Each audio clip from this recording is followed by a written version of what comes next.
Hey, good evening, everybody. It's Steve with Real Progressives. I want to thank you guys for joining us tonight. This is a new show tonight. We're going to have a new regular, one of the favorite writers of the entire Bernie experience throughout the entire primary. I followed this guy like he was the guy that just had all the right moves. Every article he wrote, I read. I was like, wow, I don't disagree with anything the man is saying. I absolutely loved it. I got to hang out in chats with him and see, he just was always writing just exactly what you needed to hear after you've been gaslit by the MSM. I mean, what I want to do is right now, for your viewing pleasure, and this is going to become a weekly spot every Wednesday night at 8 p.m. Eastern Standard Time. Let me introduce my guests, observer, reporter, and overall journalist at a million other places he can tell you about, Mike Sainato. Mike, welcome to Real Progressive, sir. Thanks for having me on. I'm excited. Good deal, man. Okay, so let's just jump straight in, man. Bernie Sanders, what the hell did he do, man? What was that? I mean, it looked like, it's like a train wreck. You just saw this train coming real slow, and you're like, no. But he did it. He went and did it. He went full whatever, man. Talk to me about it. The CNN town hall, you knew that question was going to come, and it's unfortunate. Bernie's been really good about sticking to the important issues while all you're hearing from the Democratic Party is Russia, Russia, Russia. And then Chris Cuomo pulled that question out, and I was hoping Jane Sanders was in the back and pulled the fire alarm before Bernie had to answer it. And I think a lot of us were disappointed, with that answer. He said there's, a ton of evidence into, the alleged Russian interference. But if anyone's paying attention, there's obviously really not much evidence that's been provided to the public. The last report from intelligence agencies last Friday was really just a long hit piece against RT Russia Today. You had Abby Martin, who had a show 2 years ago on the channel. She retorted against the report in New York Times that she was blamed as part of the reason, why Hillary Clinton lost the election. But, she hadn't had a show on that channel for 2 years.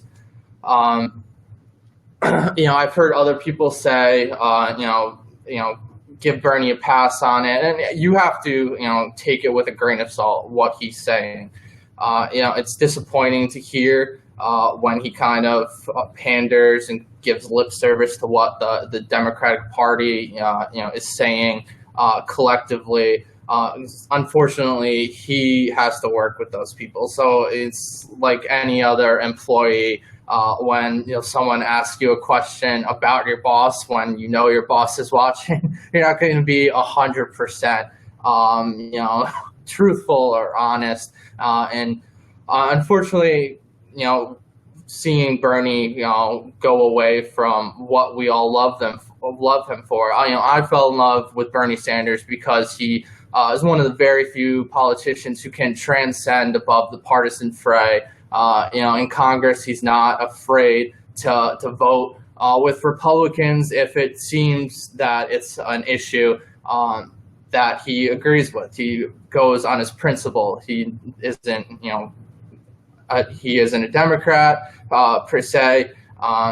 He's an independent, and that independence is a great thing.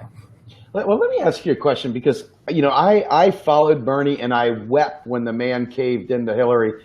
And I'll be perfectly honest with you. He may be a great guy and everything like that, but I do not follow him hook, line, and sinker like I did. The thing that I think made me really, really care about Bernie Sanders was the fact that he would go to Liberty University and talk, that he would sit there and speak truth to power, that he flat out told a Clinton, hey, you caused this mess. And he went through it step by step, but he didn't sit there and bog down in lies and a bunch of propaganda.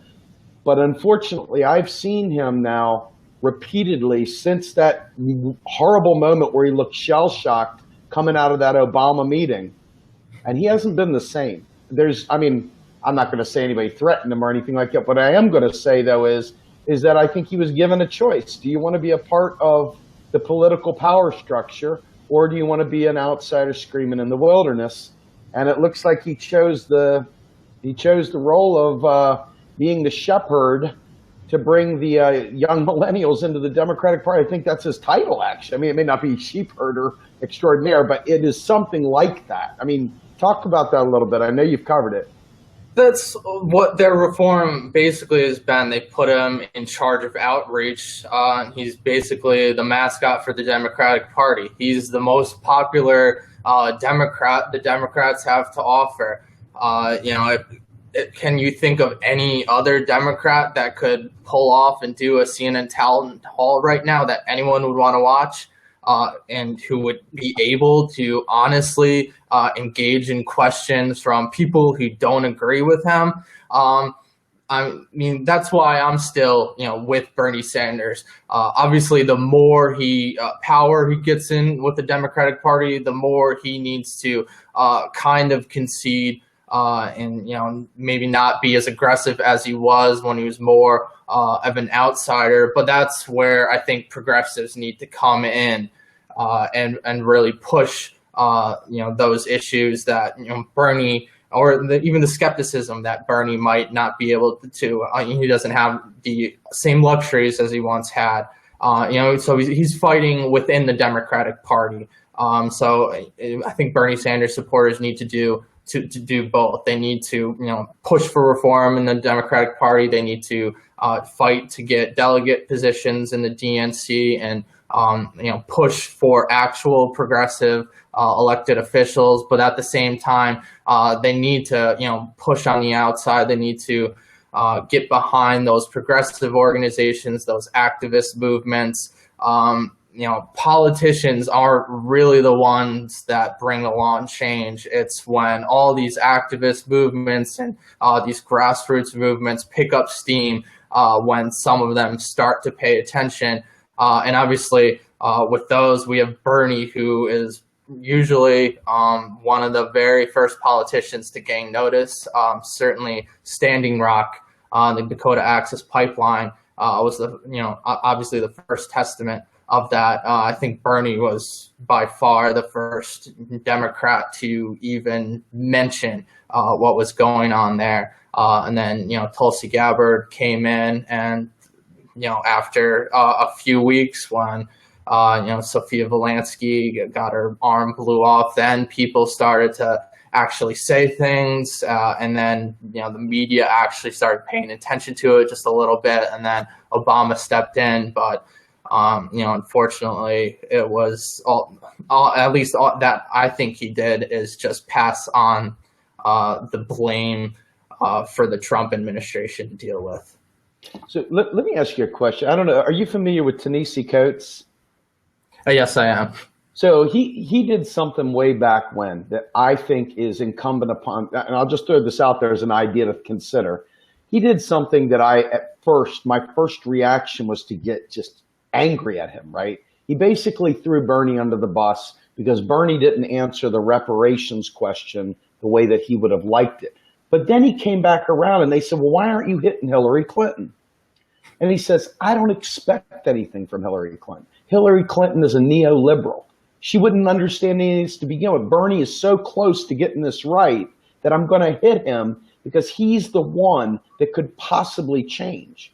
So from my perspective, as real progressives, right, we're not really behind the Democratic Party. We're not necessarily against the Democratic Party. We just speak truth. And that's what I've loved about your writing.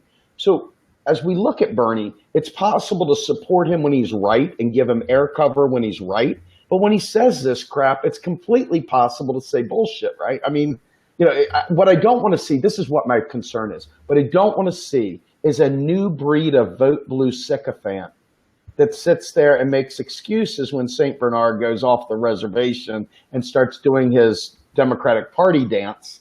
And because we got to keep them honest, or we'll be right back to where we started with just a different. It'll be the same thing we've seen with the Rainbow Coalition, with Dennis Kucinich, and every other movement the Democratic Party has destroyed. I just wanted to get your take on that because I thought Ta-Nehisi Coates is a approach. He said, I am voting for Bernie Sanders, but I'm going to hit him in the mouth when he's wrong. And that's kind of my take is I'm going to support progressives when they're right, and I'm going to challenge them to get back on track when they're wrong. Anyway, go ahead, man. Take that. In terms of what Tanisi said, my only critique on the timing he did that is Bernie was facing this whole whitewashing campaign from the Clinton campaign, the Democratic Party establishment, and they latched on to Tanisi Coates' article. Even though the same arguments applied to Hillary Clinton tenfold, they cited it as corroborating evidence to this whole whitewashing campaign. But in regards to holding Bernie accountable, I think any blind loyalty, especially for politicians, is a slippery slope. It's dangerous. And Bernie Sanders is human, and he's dealing with all sorts of political pressures from within the establishment. So obviously what progressives need to do is to, hold him accountable. And when he goes off the reservation a little bit, provides an explanation on Russia, which I think you can tell he was insincere with that response. He kind of rushed through it. With other responses, he gets in depth, he gets, noticeably, cares about it. And with Russia, it was kind of I can't really say what I feel about this issue because of the political climate. And I think people need to realize that. I think people and need to analyze everything, not only what Bernie says, but what anyone says. And I think that was the danger during the Democratic primary and that was my criticism with superdelegates, not just because, at the convention, they get a vote that is equal to or greater than, our own votes. But, and that was a lot of mainstream media would discredit the superdelegate criticisms that, they don't vote to the convention. Well, those endorsements serve as advertising, as commercial for Hillary Clinton, and a lot of Democrats, they really don't pay attention. They'll just see, all these Democrats are supporting Hillary Clinton, and Bernie's kind of this outsider. I'm not going to give Bernie a chance before I make a decision. I'm just going to vote blue. No matter who. Democrat, not a real Democrat, right? Yeah. Ironically, just so you know, the name Real Progressives came as a direct slap to the face of that. The whole idea of not a real Democrat, well, screw you, we're real progressives. And that's where it came out.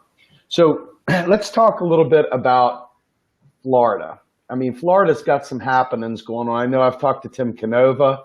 I've talked to several people. It looks like Keith Ellison has thrown his hat towards a guy down there that I don't think is extremely progressive, to say it mildly. Talk to me a little bit about the Democratic chair race in Florida and what's going on right now. Well, just to provide some context, I live in Florida. I wrote an article back when Bernie was campaigning in Florida that Florida needs Bernie Sanders as much as as Bernie needed Florida.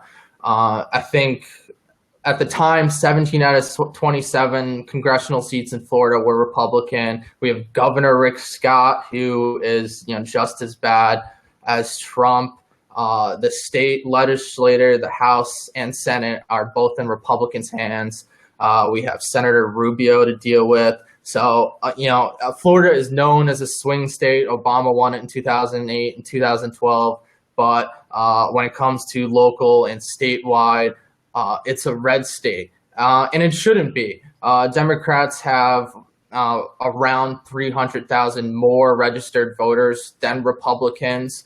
And former Congressman Alan Grayson had a critique in the last governor election when against Governor Rick Scott, the Florida Democrats put up a former Republican governor to run as a Democrat, Charlie Crist. That That's was all. their answer. So the Florida Democrats, they have no idea what they're doing. And we have corruption up and down the state. Debbie Wasserman Schultz is one of the top Democrats in Florida, and she pulled a re-election after the establishment ran over to South Florida to campaign for unprecedented. Mainstream media made no qualms about President Obama, Joe Biden, Nancy Pelosi, Hillary Clinton going down to South Florida to intervene in a Democratic primary race, not an general election, a primary race.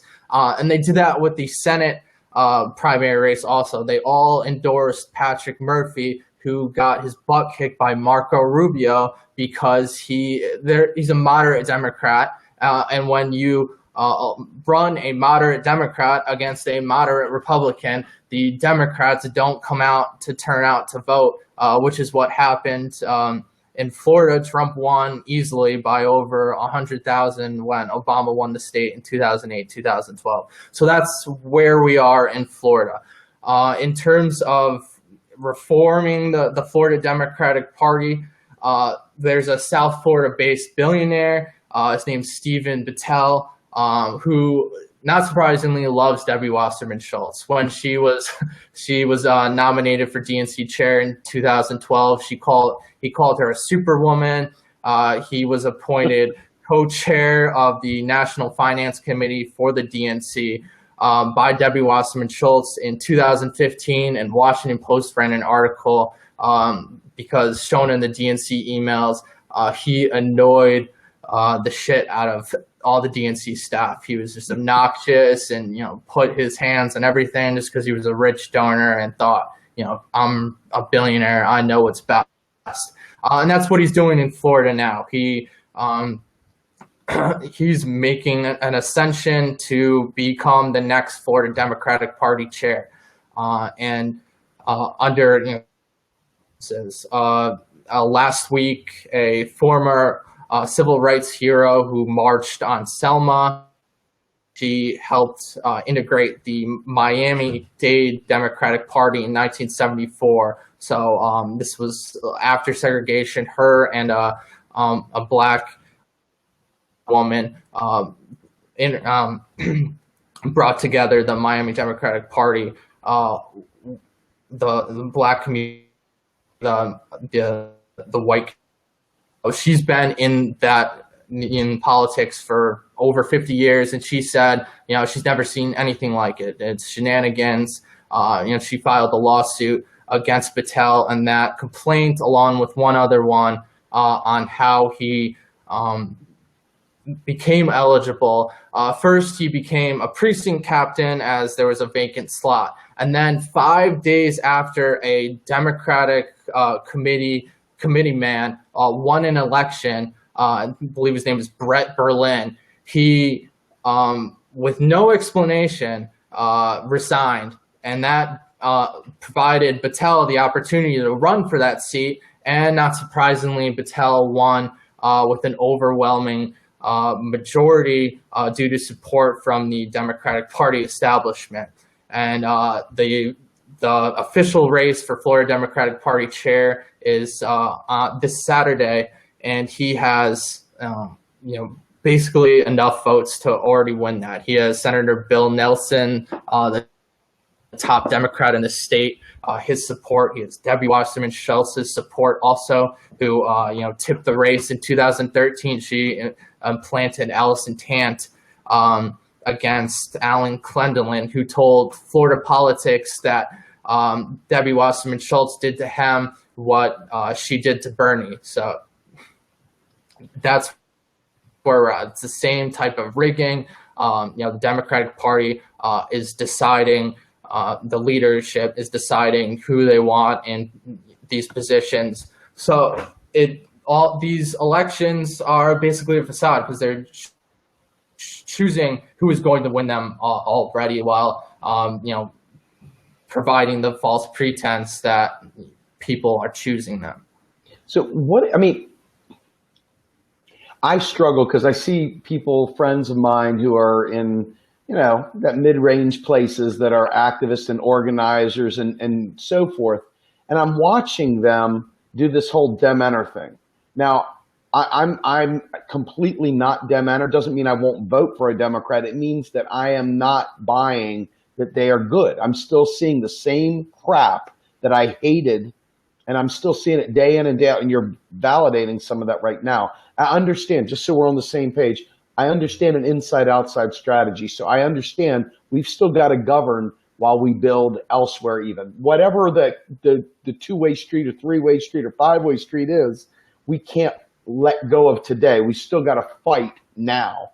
But what I'm seeing is basically they're telling us we are going to live in facade land, and we're going to make you sheep. And quite frankly, it would take a sheep to believe that they somehow or another are really part of this. They're going to let us just basically wander around thinking we're doing something. How is it that we can actually make a difference on the inside track, which I really I struggle with, but I know it's some of that we need to take over anywhere we can. So can you talk a little bit about that? Because I really love your perspective on this, man. I think it's easy to become disenfranchised because wherever we turn, we're facing that kind of, we're just hitting a brick wall. But I think we need to take our victories where we can get them and keep fighting, try to get the numbers, try to keep organizing. In states like, Florida, where you have people like Debbie Wasserman Schultz running things a little bit different because there's a bigger system of corruption in place to get through. But I think in one state, Nebraska, over 70% of their Democratic Party delegates were Bernie Sanders supporters. And in California, nearly 60% were. And that's because Bernie Sanders supporters, they organized and they got together. Not to say in California they didn't have their own issues. I spoke to a few Bernie delegates in one precinct, and I guess the state assemblyman of that assembly district, he bussed in his own supporters. He rented out the whole space, and they used that power to provide an authoritarian hold on what was going on with the elections. And in a lot of those cases, what can you do? You seem helpless. Even if you have numbers, that's what happened in Nevada. Bernie supporters had the numbers, but the establishment had the microphone and the leadership. And they had no reservations in breaking their own rules or throwing their own rules out the window, so they could keep maintain their power and political privilege. So obviously, when that happens, you just need to elevate what happened, tell other people what happened, hold those people accountable. So if they do that, they are going to face a ton of scrutiny. They're going to get bad press for it. That's the most you can do in those situations, to keep pressing it. And it is, for any Bernie Sanders supporter, it's disconcerting. We're hearing all this talk about Russia, but no one's talking about the Democrats rigged the primary for Hillary Clinton, and no one's saying that, no one's acknowledging it. Even our own DNC chair candidate Keith Ellison won't admit it. Instead, he will tweet articles claiming that Hillary Clinton's corruption is nothing but GOP smears. Oh God, yes, that made me so angry. Like you talk about, I think we did a screen cap. We do that often. We'll take a good tweet, we'll screen cap it and put it out there, and they go more viral than almost anything we share out here. And the tweet of Ellison bad mouthing progressives and shaming us was the height of my disconnect from the Democratic Party, because there was no reason for him to do that. There was no gain for there. There was nothing to gain from that other than currying favor. Now, mind you, I've heard different people say, well, he's trying to become the DNC chair, and there's still a lot of neoliberals in there, man. You gotta play the game, right? And it's politics. But, one thing that I will tell you, I want to kind of roll this back for just a second. Some of the times when me and you talked about this offline, and I want to make sure everybody knows this, because for me, there has been nobody. I mean, H.A. Goodman was a sharp cookie with this whole thing as well, but you were always on point. Like, I never missed an Observer article when you wrote, and I found you in other places too as well. And your articles always hit it out of the park. I mean, you're a fearless writer. But there's some people out there that sit there and say, I won't click on a link from the Observer. Tell our audience so that they know who Mike Sainato is. Those who don't know, because most of them do. But for those that don't know, tell them how you came into being a progressive writer. I mean, you talked a little bit about the Bernie Sanders thing, but dude, there's no way you could be as woke as you've been and write the things that you've written without truly having a story to tell. Explain to people, it's not about, well, I'll let you tell the story. You tell the story. Well, I've been a progressive for a while. Even before I could vote in 2004, I volunteered for Dennis Kucinich's campaign, who is a very progressive congressman from Ohio. And I grew up in Albany, New York, the capital of New York State, one of the most corrupt states in the country. My mother worked for the Ethics Commission in New York State for 15 years. Albany is a Democratic Party stronghold, but all around you there's poverty. There's important issues that are getting completely ignored. So I kind of grew up in that environment where you see the Democrats painting themselves as the heroes, the good guys, using Republicans as a contrast, but in reality, they're just as corrupt. The only difference is, maybe a few, highly, issues they use that, gain them some, political points and how they market themselves. But the way the game is played, it's to benefit them, the lobbyists, the wealthy, while, the working and middle class gets screwed over. And I kind of grew up in that environment. As a writer, I obtained an English degree from SUNY Binghamton. And when I got out of college, I think like most millennials, you didn't know what to do with your degree, and you think you can get out of college and you're going to find like a decent job, and they aren't there.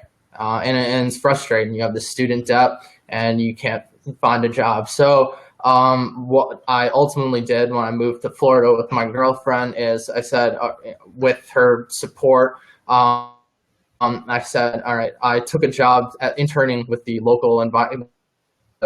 local county environmental protection department, because I like environmental stuff, and conservation and stuff like that. And I said, while I intern with them, I'm going to see if I like it, and I'm going to try to become a writer. So I started off, my first gig was in Huffington Post. It was unpaid. My first paid gig was for Miami Times, the largest black newspaper in the southeastern United States. Even starting right off the bat, I just wrote about what I cared about, and what I was seeing was going on that wasn't getting covered, whether it's conservation, environmentalism, racism. When I started off, Dylan Roof was happening, Sandra Bland. So, I was trying to cover that as much as possible. And then Bernie came around.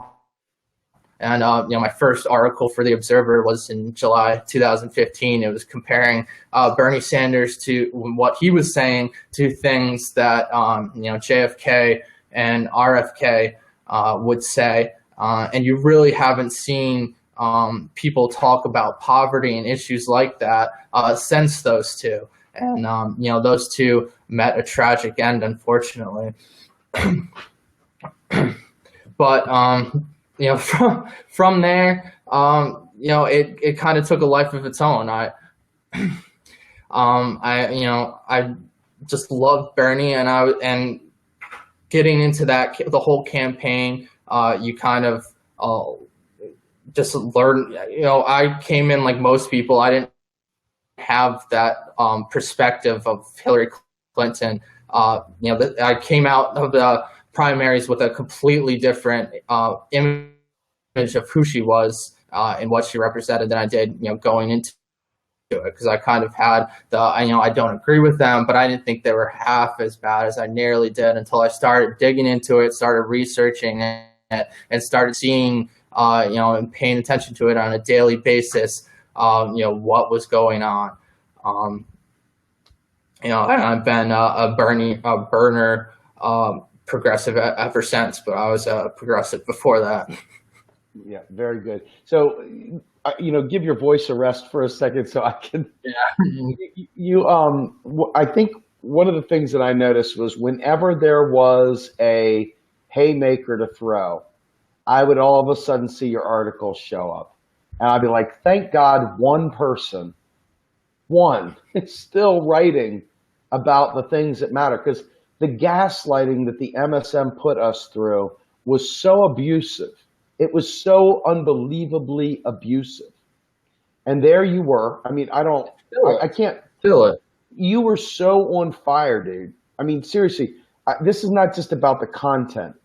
There is a connection that I think that the folks that suffered through this primary, et cetera, they were looking for anyone to tell the truth. Anybody, just somebody, stop lying to me. Somebody tell me the truth. And people, I mean, there were others, but you were a very, very key one.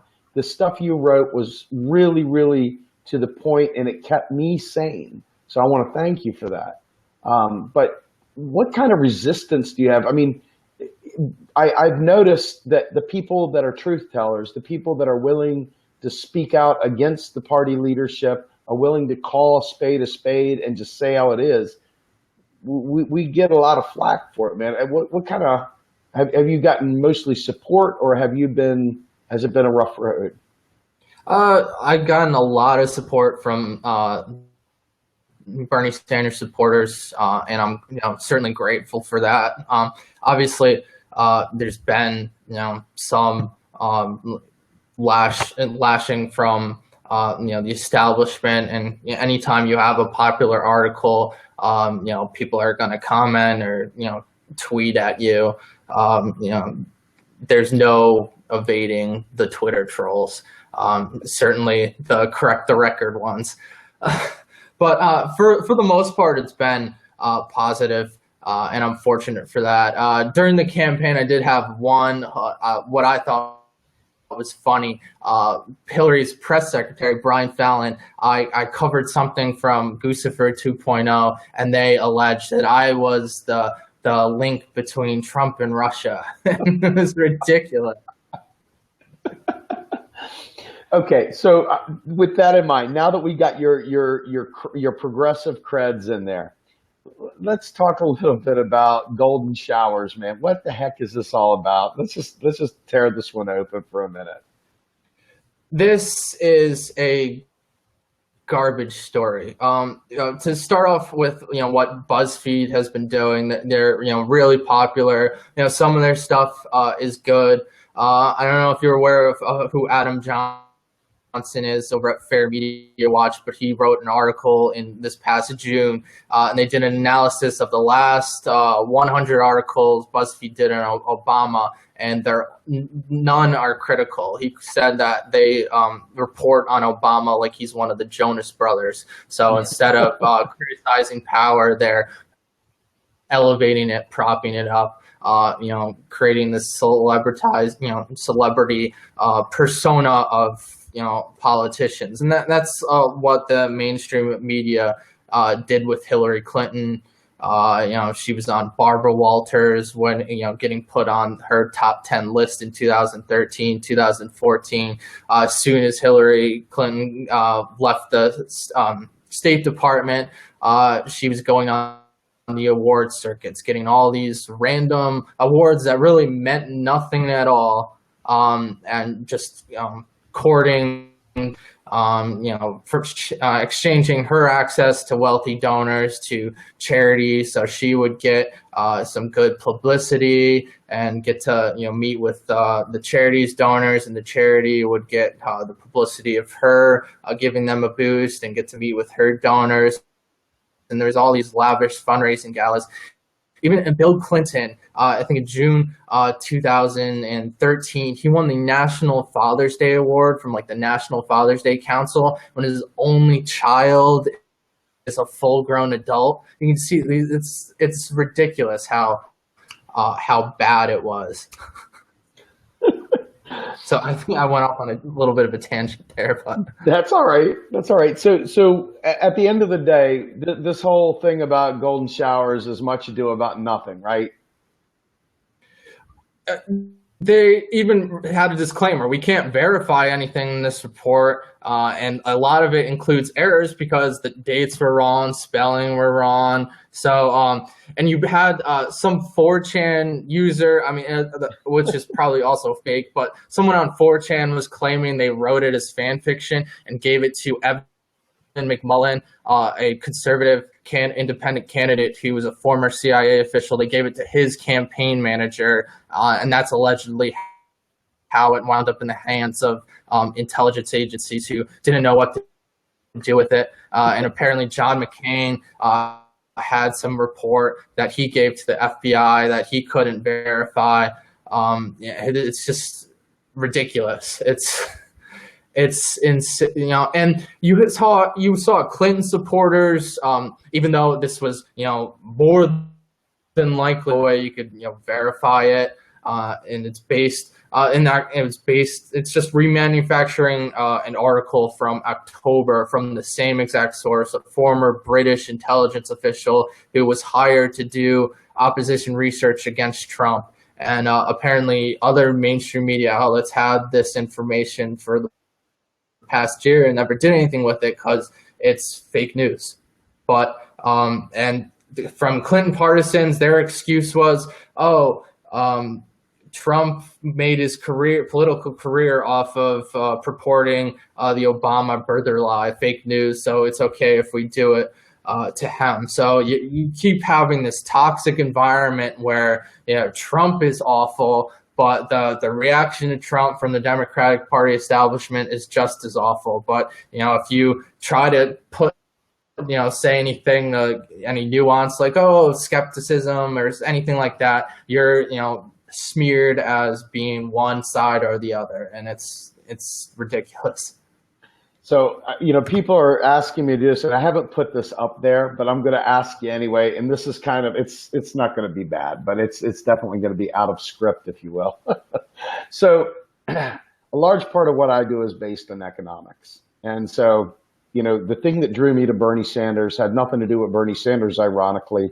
It was the fact that he was indeed supported by the best economist I know in the world, Stephanie Kelton.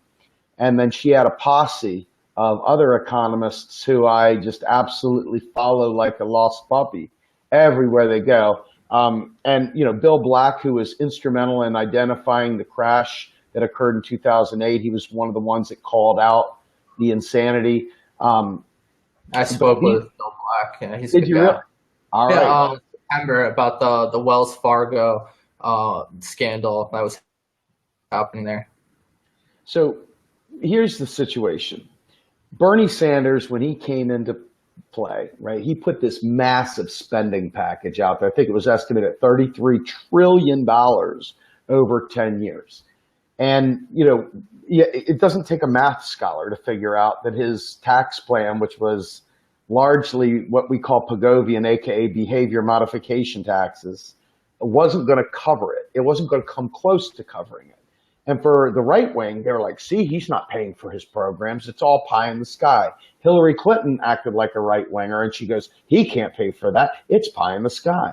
But those of us that followed Bernie's chief economist, who he had also made chief economist of the Senate Budget Committee, Stephanie Kelton, she had put together an MMT package, basically, without calling it MMT, because a lot of people's heads would explode.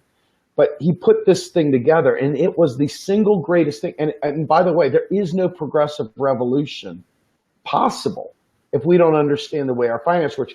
Unfortunately, within this progressive movement, we got the Rothschild hunters over here. We got the conspiracy theorists over here. Reality is today, right here, right now, we can spend like drunken fools on our domestic public purpose, but we're choosing austerity, and we choose it over and over again because the question is always, how are you going to pay for it?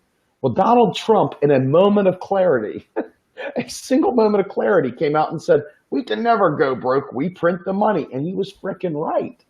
So my question to you, being that you have talked to Bill Black, have you had any exposure to the Stephanie Keltons and Pavlina Chernevas and L. Randall Rays of the world?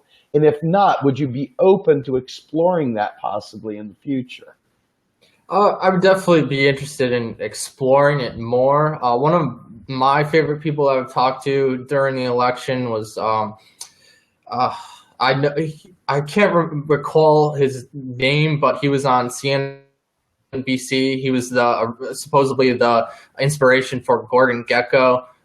He's a big Wall Street investor. There was a viral video I think that came out last March because the newscasters on this mainstream media outlet were so surprised that he came out and supported Bernie Sanders. And his reasoning was, the velocity of money. To paraphrase what he said, he was basically saying when you give, when you diminish income inequality and wealth inequality, and spend wealth and provide wealth to the lower classes, those people aren't going to hoard their money. They're going to spend it, and that's beneficial to the economy.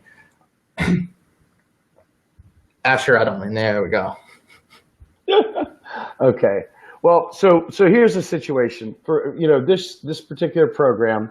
I've kind of carved out a niche, being the guy who actually talks about how to get these progressive plans in. And I have talked to the Green Party, and the Green Party has a lot of they're still dealing with some myth tellers over there as well, focusing on the Federal Reserve conspiracy stuff. And then you've got other people within the Democratic Party who basically buy into the Milton Friedman world, where they want to cut spending and they want to, they brag about Obama reducing the deficit. But the reality is, basic accounting, public deficits are private surpluses. And if you have a public deficit, then you have, a public surplus, and you have private deficits, where you and I can't survive when we have a private deficit. So it's a really big thing. Why is that? Because this is something else that needs to be talked about. We're one state house away from the GOP being able to call a constitutional convention.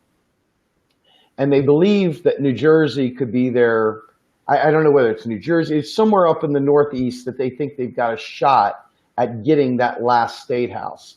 If they get that state house and call a constitutional convention, there are enough red states and even some blue states that are willing to sign off on a balanced budget amendment. If they do a balanced budget amendment, that in essence is economic suicide for the nation. I mean, literally, the only thing that can actually survive the shocks and flows of market pressures and global contraction and expansion is the federal government being able to spend money into existence. So this is a very, very critical thing. I don't see enough people covering it. I would love to see more coverage of it because it's a very serious, serious issue. And within our own progressive community, we've got people that really, truly don't know that by reducing the deficit, i.e. the amount the government spent versus the amount taxed, that's killing us. And as we stand, to your point when you were introducing yourself, you talked about student debt and all this other good stuff and finding jobs. The student debt bubble is so severe, they're actually garnishing Social Security from older students that still can't find work. This is such a big deal. It's going to cause the next recession. It will cause, the amount of private debt is so cumbersome for we the people that we're literally going to hit a brick wall, and there will be yet again another Uber recession unless the federal government spends like crazy. I mean, it has to do it like now, because it takes time for that stuff to start really cycling through. So I'm just curious what your thoughts are on that. You don't mean to put you on the spot, but I do want to know.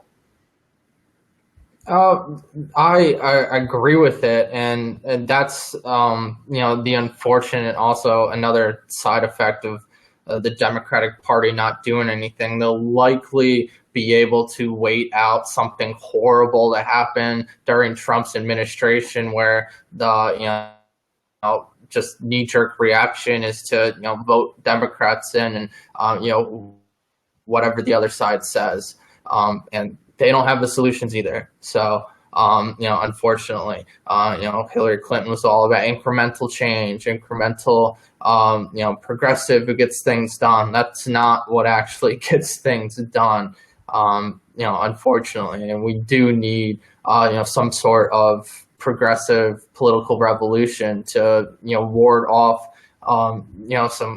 some of these catastrophes that are inevitable down the road, whether it's the student debt bubble that's bound to pop, tuition's just getting worse.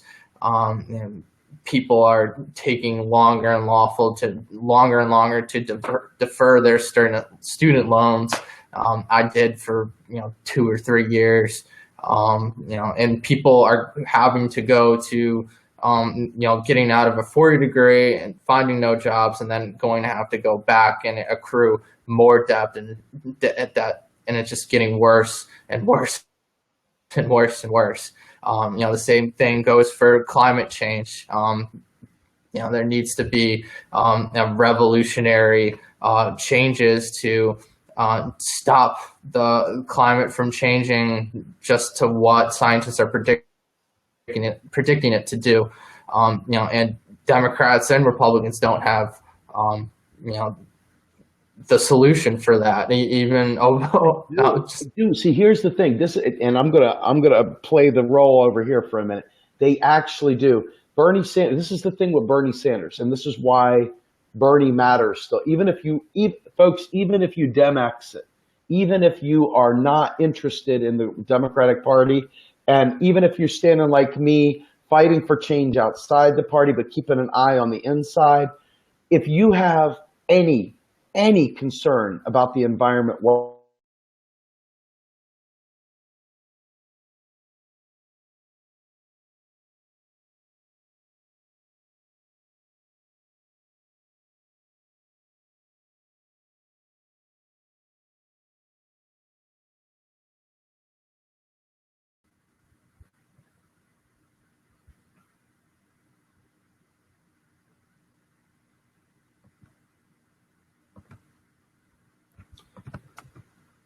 gonna try to get Steven. I'm not sure where he went. Just bear with us for a minute.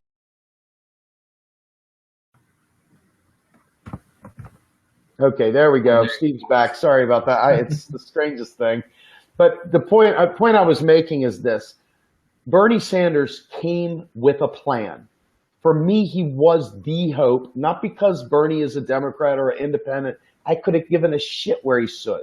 He had the perfect economics team that would literally address the environmental concerns. He had the perfect economic team that understood how to get things done, who really knew how to get things done. And when they blocked him, they did something more tragic to my children's lives, your life, our lives, all of our lives, than any of us will ever know. And then when Jill Stein came forward, Jill Stein had a very similar Green New Deal, was very similar to what Bernie was proposing in different ways, took it a step or two higher. Here's the problem. The Green Party's talking about greening the dollar. They're talking about doing all this stuff, which is playing into this myth of the fractional reserve system, which does not exist, by the way. And it's more of that Ron Paul logic, where what they do is they make you think things are possible, but then they cut your legs right out from under you with these debt myths. And so the austerity hawks, the debt hawks, the deficit hawks swoop in, and they end up blocking any chance of progress whatsoever. It is incumbent, in my opinion, I would go so far as to say it's a fact, but I'll just call it my opinion, that if the progressive movement inside the Democratic Party, outside the Democratic Party, wherever you reside, if you don't understand modern monetary theory, you need to learn at least the basics that federal taxes don't fund spending, because that gives us a chance to bridge with Republicans.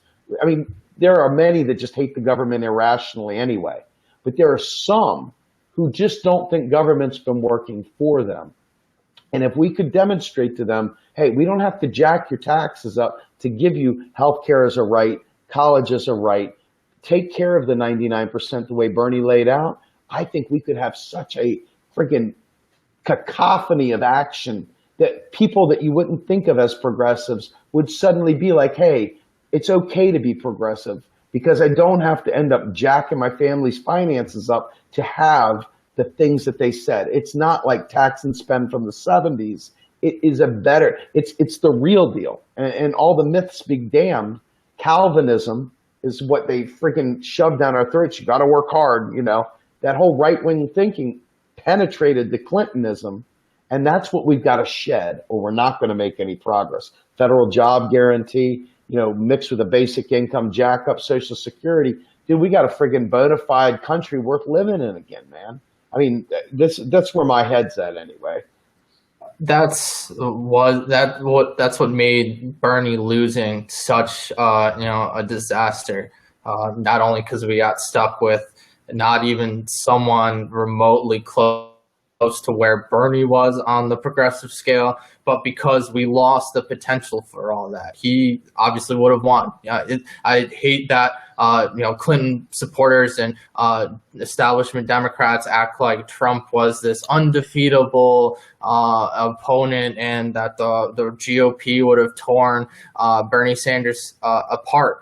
I think when you talk to people about his policies and discuss them, I think after maybe like half an hour, I think you can really just overcome those obstacles where people usually have those barriers where they don't trust the government, they don't think that's tangible, and then they realize these are tangible ideas. We could have had a president who was as popular as FDR was, where he was elected and reelected again and again, and you had you had a era of prosperity, and that's obviously we have the antithesis of that now. Absolutely. So you've got some articles brewing. What's happening now? What are some things that we can be looking out for as progressives? What are some of the hot stories? I know the Sable Trail pipeline down there near your neck of the woods, something Tim Canova has been working really, really hard to get a lot of attention for. Have you any insight on that? Well, last Friday, he tried to deliver a petition to Senator Bill Nelson, the top Democrat in Florida, in Coral Gables at his office, and Bill Nelson ducked away before Tim could deliver the signatures. And it's with the Sable Trail pipeline, we're in the same predicament we were in with the Dakota Access Pipeline. Should be a no-brainer. You have a lot of progressives. You have a lot of hardcore Democrats who oppose this pipeline, but because of the influence big oil has on our politicians, the Democrats who should be with us on this are staying out of the fight. And Tim is one of those people who's trying to push Democrats in Florida to fight against this pipeline, which is a terrible idea in Florida. The pipeline goes from Alabama to Florida. It's over 500 miles, but when you get into Florida, the ground, it's underneath the ground. In some areas, as low as 10 feet under the ground, there's a water table, there's an aquifer, and there's porous limestone. So if you have a pipeline leak, that could easily get into the entire water supply of the state. And things like that have happened before. And these pipelines, this pipeline is routed to go under the Santa Fe River, and it's which feeds into which the aquifer, the springs feed that river, and that river actually goes underground in parts of Florida. And there's two other rivers where that goes near, and it goes near sinkholes. There was a geologist hired by the Sierra Club, and they found the proposed route of the pipeline goes way too close to these sinkholes. Some sinkholes are caused when water in the aquifer gets depleted suddenly. So that most often happens in the winter if temperatures go below freezing. Farmers have to run the sprinklers 24/7 to keep their crops wet so they don't freeze and they don't lose that crop. But what that causes is the water table to drop suddenly, and you get these sinkholes and places. So logically, Florida is not the place where oil should be drilled for fracking or transported. It's just not environmentally smart, more so than any other place. Amen. So we're right up against the hour here. I wanted to leave you with a parting shot, kind of let anybody else know how they can find you and what's hot, what you're working on next. Well, start off what I'm working on next. There's been reports that Chelsea Manning was on Obama's short list to commute her sentence to the time she served so far. And that would be great. If anyone who knows is familiar with Obama's administration, he's been terrible to whistleblowers. He's claimed he would be, initially claimed he would run the most transparent administration ever. That's been the exact opposite. And in turn of prosecuting, he's prosecuted more people under the Espionage Act than all other presidents combined. And I think Edward Snowden and Chelsea Manning historically will be remembered as the stains on his legacy, especially what he's done, his administration's done to Chelsea Manning. The UN torture chief found in an investigation when she was first arrested that the military, treated her inhumanely. Last year, she had 2 suicide attempts, and they responded with solitary confinement. And what she revealed were what things the public needed to know. They showed the U.S. military treating killing civilians in Iraq like it was a video game. They killed Reuters journalists. She revealed, illegal torture practices and child abuse covering up government contractors in Iraq, and a lot of other really disturbing things that the government was doing illegally, and it would be it would save Obama a little bit if he actually decided to pardon her. I don't have much hope for it, but I'm working on something to describe, to detail everything that's happened with his administration in terms of that. I can be found, I have a Facebook profile and a Facebook page, Mike Sainato. My Twitter is msainat1. I write for The Observer, but I also write for The Hill, usually on a weekly basis, and I also write for Counterpunch, usually on a bi-weekly basis, so you can catch my articles there. And I post everything I write on Facebook and Twitter. So very good. So all right, so let me ask you one final question, and then we're going to go ahead and log off here.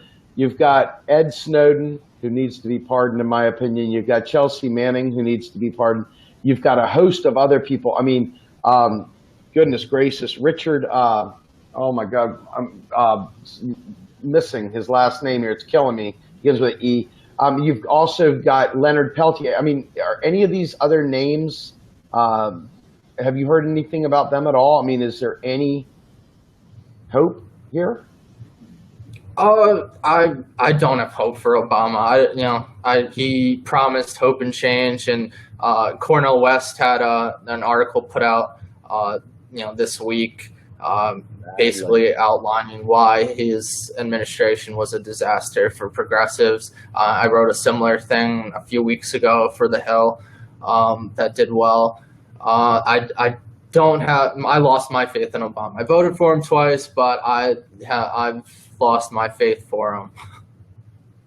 So I'm not sure what to expect out of the pardons, but it would be great if we had someone like Chelsea Manning or Leonard Peltier, given a pardon. But honestly, I don't see much hope for someone who's had a big civil liberties movement behind their freedom getting freed by Obama.